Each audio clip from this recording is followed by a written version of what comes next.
మీరు సంపాదించిన మనీని హ్యాపీ మనీగా మార్చుకోవాలనుకుంటే విజువలైజేషన్ 2.0కి జాయిన్ అవ్వండి. హలో రామ్ గారు. హాయ్ నాగరాజు. సార్, లైఫ్లో మనం ఎదగాలి అని అంటే వాయిదా వేసే పద్ధతి ఏదైతే ఉంటుందో దాని ఇంపాక్ట్ ఎంతవరకు ఉంటుంది, దాని నుంచి బయటపడాలి అని అంటే ఏం చెయ్యాలంటారు, దానివల్ల మనం ఏం లాస్ అవుతాం అసలు?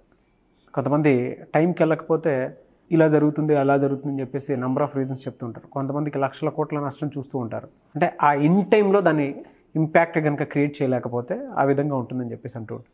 ఈ టైం సెన్స్కి అంటే వాయిదా వేసే పద్ధతి ప్రతిసారి కొంతమంది ఆ సెన్స్ లాస్ అయ్యి కూడా బిహేవ్ చేస్తూ ఉంటారు. అందుకే అంటూ ఉంటారు టైం సెన్స్ లేదా అని.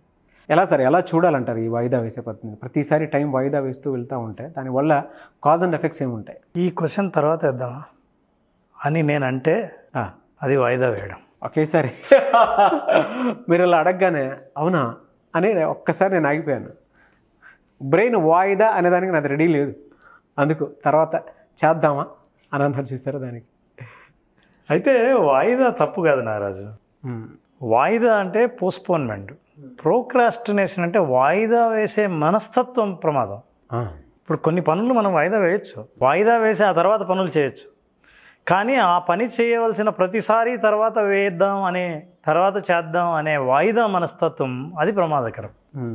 ఇప్పుడు మనం ఏ పనులు చేయాలన్నా రెండు ఉంటాయి. ఒకటి అవసరం, రెండు ఇష్టం. ఒకటి అవసరం, రెండు ఇష్టం. అవసరం తక్కువ, ఇష్టం తక్కువ అనుకోండి, వాళ్ళని బద్ధకిష్టులు అంటారు. ఓకే.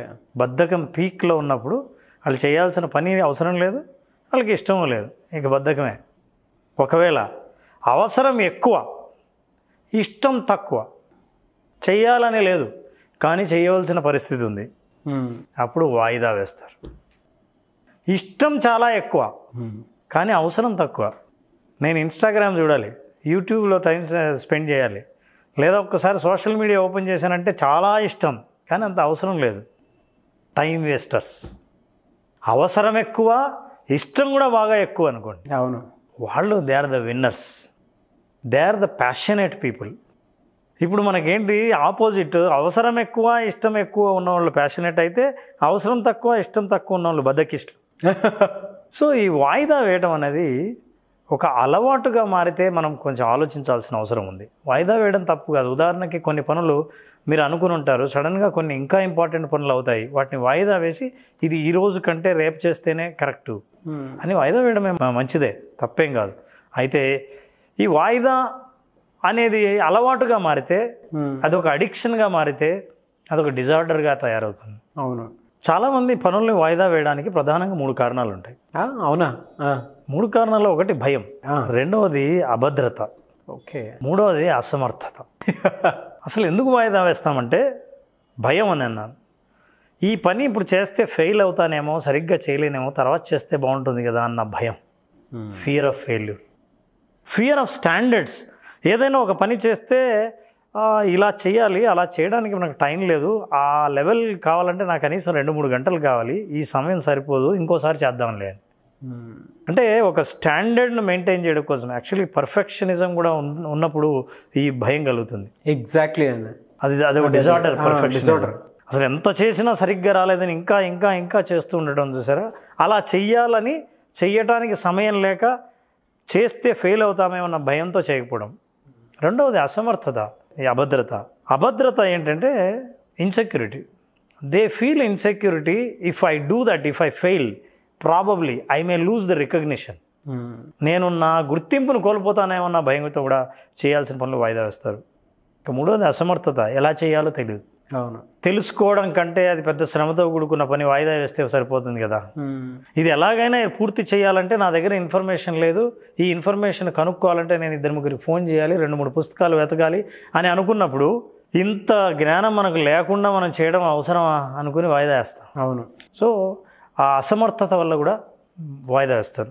ఒక యూనివర్సిటీలో స్టూడెంట్స్ మీద ఒక చిన్న రీసెర్చ్ చేశారు. ఓకే. ఏంటంటే చదువుకోవాలి, వాళ్ళు రోజు ఇన్నిసార్లు చదువుకోవాలి. యూనివర్సిటీ స్టూడెంట్స్కి అందరికీ యూనివర్సిటీ రిమైండర్ పెట్టడం మొదలుపెట్టింది. వాళ్ళు ఏం చేశారంటే రిమైండర్ చూస్తూనే ఏ పని చేయాలో ఆ పని వాళ్ళు ఎక్కువ కష్టమైందని ఎప్పుడు ఊహించుకున్నారో అప్పుడు వాయిదా వేసే అవకాశం ఎక్కువగా ఉందని తేలింది. చదువుకోవడము, హోంవర్క్ చేయడం, ప్రాజెక్ట్స్ రాయడం అన్నది ఇదేదో చాలా కష్టం, ఇప్పుడే చేయలేము అని ఎప్పుడైతే అనిపించిందో వాళ్ళు టక్కుని స్నూజ్ నొక్కేస్తారు. రిమైండర్ వస్తే దాన్ని స్నూజ్ నొక్కారు. అయితే ఇది ఒక సైకిల్. ఎట్లాంటిదంటే భయం వేసి వాయిదా వేస్తారు. వాయిదా వేస్తే భయం పెరిగింది, ఒత్తిడి పెరిగింది. ఒత్తిడి పెరగడం వల్ల మళ్ళీ ఆ పని చేయాలంటే తప్పించుకోవాలనిపిస్తుంది, మళ్ళీ వాయిదా వేస్తారు. వాయిదా వేయడం వల్ల ఒత్తిడి పెరుగుతుంది, ఒత్తిడి పెరగడం వల్ల మళ్ళీ వాయిదా వేస్తారు. ఇది ఒక సైకిల్. ఈ సైకిల్ రిపీట్ అవుతూ ఉంటుంది. దీన్ని అలవాటుగా మార్చుకుంటారు. ఈ సైకిల్ నుంచి మెల్లిగా యాంగ్జైటీ మొదలవుతుంది. ఇక ఆ పని గురించి ఎవరైనా మాట్లాడితే యాంగ్జైటీ మొదలవుతుంది. అది చేయాలి అని గుర్తొస్తే మనిషికి ఆందోళన మొదలవుతుంది. అవును. సో ఇవన్నీ చాలామందికి తెలియని విషయం ఏంటంటే వాయిదా చాలా మామూలు కదా అనుకుంటారు. అదొక డిజార్డర్గా కూడా గుర్తించారు. చాలా అవసరమైన పనులు మీరు చాలా కాలం పాటు, అంటే కనీసం 3 సార్ల కంటే ఎక్కువ మీరు వాయిదా వేస్తుంటే మీకు వాయిదా వేసే మనస్తత్వం ఉందని, అకారణంగా వాయిదా వేశారని. ఇంకా ఆశ్చర్యం ఏంటంటే ప్రతి వాయిదా వేసే వ్యక్తికి వాయిదా వేయడం వల్ల వచ్చే ఫలితాలు ఏంటో తెలుసు. అవి నెగిటివ్గానే ఉంటాయని తెలుసు. అయినా సరే మనం వాయిదా వేస్తూ ఉంటాం. ఎందుకంటే ఒక రకమైన డిఫెన్స్ మెకానిజం అది. మనల్ని మనం కాపాడుకోవడం కోసం, సుఖంగా ఉండడం కోసం, అలా రిలాక్స్ అవ్వడం కోసం. డిఫెన్స్ మెకానిజంలో ఎప్పుడైతే మనిషి పడిపోతూ ఉంటున్నాడో ఇట్స్ అ డేంజర్ జోన్. బద్ధకం ఫ్యాక్ట్ మాట్లాడుకోవాలి అని అంటే ఎలా సార్? అంటే దాన్ని ఓవర్కమ్ చేయాలి అని అంటే ఎట్లా మరి? ఓవర్కమ్ చేయాలంటే వాళ్ళు ఏ స్థితిలో ఉన్నారో తెలుసుకోవాలి. మరి బద్ధకం కూడా 3 స్థితిలు ఉన్నాయి. మొదటిది ఏంటంటే స్టార్టింగ్ ప్రాబ్లం. అసలు ఏ పని స్టార్టే చేయరు. అవును. సో వాడు విశ్రాంతితో ఉంటాడు. అది విశ్రాంత స్థితి. అది ఎట్లాంటి నిరంతర విశ్రాంతి స్థితి. సోమరిపోతులు చేసే పని ఇది. రెండవది సోమరితనం, అదొక్కటే కాదు. రెండవది అవిశ్రాంత స్థితి. దీనికి స్టాపింగ్ ప్రాబ్లం. ఏదైనా మొదలు పెడితే అక్కడి నుంచి లేవడం కష్టం. టీవీ ముందు కూర్చున్నాడా లేవడు, గేములు ఆడుతున్నాడా ఆపడు, సోషల్ మీడియా చూస్తున్నాడా అంతే, చేతులు నొప్పెట్టేంత వరకు, భోజనానికి సమయమైనా సరే ఏమీ చేయకుండా చేస్తున్నాడు. అది అవిశ్రాంత స్థితిలో బద్ధకం కూడా అవిశ్రాంత స్థితి ఉంటుంది. మూడవది దిక్కుతోచని స్థితి. ఈ దిక్కుతోచని స్థితి ఏంటంటే మనిషి తన డైరెక్షన్ ఆఫ్ థింకింగ్ చేంజ్ చేయడు. ఎప్పుడు ఒకేలాగా ఆలోచిస్తుంటాడు, కొత్తగా ఆలోచించాడు. ఈ ప్రాబ్లమ్ని ఇట్లా సాల్వ్ చేయలేదు కదా, కొత్తగా ఆలోచిద్దాం అనేంతగా శ్రమపడడు. సోమరిపోతే ఏంటంటే ఆటోమేటిక్ థింకింగ్ ఏదైతే ఉంటుందో, ఆటో పైలట్ థింకింగ్ ఏదైతే ఉంటుందో, రోజు ఎట్లాగైతే ఆలోచిస్తున్నాడో అదే ఆలోచనకే ఇష్టపడతాడు. ఈ ముగ్గురు కూడా బద్ధకస్తులే. ఇప్పుడు ఇది చూస్తున్న వాళ్ళు మనది ఏ టైప్ బద్ధకం అని, బద్ధకం ఉన్నవాళ్ళు మనం ఏ రకంగా వాయిదా వేస్తున్నాం కామెంట్ బాక్స్లో పోస్ట్ చేస్తారండి కొంతమంది. నిజమే, నాది ఏ రకమైన బద్ధకం అని ఆలోచిస్తారు. ఈ సైకిల్లో ఒత్తిడి, ఆ తర్వాత ఒత్తిడి నుంచి తప్పించుకునేందుకు, తనని తాను కాపాడుకునేందుకు సెల్ఫ్ డిఫెన్స్, వాయిదా, ఒత్తిడి, కాపాడుకోవడం, వాయిదా, ఒత్తిడి, ఇది సైకిల్.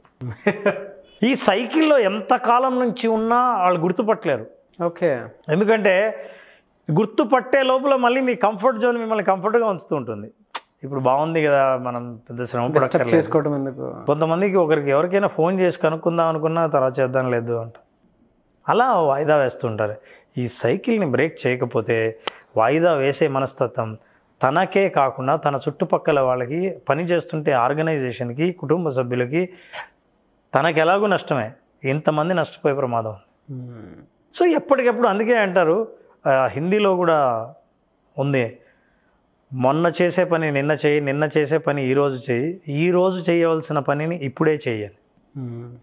అది ప్రతిసారి సాధ్యం కాకపోవచ్చు, కానీ అలా ప్లాన్ చేయటం వల్ల, బద్ధకం వల్ల, వాయిదా వేసే మనస్తత్వం వల్ల వచ్చే నష్టాలను పూర్తిగా మనం దూరం చేయొచ్చు. అలా ఏ పని ఎప్పటికప్పుడు చేయడం మొదలు పెడితే ఈ సైకిల్ని మనం బ్రేక్ చేసే అవకాశం ఉంది. థ్యాంక్ యూ అండి. Thank you so much Ram garu. Thank you Nagaraj. Thank you so much. చాలామంది క్లాసెస్ అడుగుతూ ఉన్నారు, ఎప్పుడున్న అవకాశం ఉంటుంది? Nagaraj, July 12th class start చేస్తున్నాం. చాలామంది అడుగుతున్నారు 5 days సెషన్లో. ఈ 5 days సెషన్లో అసలు మనిషి ఏమీ లేని స్థితి నుంచి, ఉన్న స్థితి నుంచి ఉన్నత స్థితికి చేరడం కోసం, ఆర్థికంగా ఉన్నత స్థితికి చేరడం కోసం, ఉన్న వనరులను ఎలా ఆలోచించాలి, ఎట్లా మనం ఆర్థికంగా ప్రగతి సాధించాలి, ఆర్థిక స్వాతంత్రాన్ని సాధించాలి తెలుసుకోవాలనుకుంటే విజువలైజేషన్ 2.0 హ్యాపీ మనీని, మీ మనీని హ్యాపీగా మార్చి హ్యాపీ మనీని మీ దగ్గరకు చేర్చే మార్గాలు తెలుసుకోవాలనుకుంటే ఈ ప్రోగ్రామ్ అటెండ్ అయిన వాళ్ళకు ఖచ్చితంగా విజువలైజేషన్ 2.0లో ఎక్స్పీరియన్స్ అవుతారు. జూలై 12th నుంచి బ్యాచ్ స్టార్ట్ అవుతుంది. జాయిన్ అవ్వాలి అనుకున్నటువంటి వాళ్ళు స్క్రీన్ మీద కనిపిస్తున్న నెంబర్కి కాల్ ఆర్ మెసేజ్ వాట్సాప్ చేసి వెంటనే ఎన్రోల్ చేసుకోండి. మీ దగ్గర డబ్బు నిలవాలి అని అంటే దానికి ఒక ఎమోషన్ కావాలి. ఆ పర్ఫెక్ట్ ఎమోషన్ ఏంటి, ఎందుకు నా దగ్గర డబ్బులు నిలవట్లేదు, నా బ్రెయిన్ బ్యాంక్ బ్యాలెన్స్ వైపుకి ఎందుకు వెళ్ళట్లేదు అనుకున్నటువంటి వాళ్ళకి సరైన సమాధానం దొరికేటువంటి ఒకే ఒక class visualization 2.0 happy money. So వెంటనే ఎన్రోల్ చేసుకోండి. Anyways thank you sir, thank you so much Ram garu. Thank you Ram, thank you. Suman టీవీలో మీ పర్సనల్ అండ్ బిజినెస్ ప్రమోషన్స్ కోసం కింది నెంబర్కి కాంటాక్ట్ చేయండి.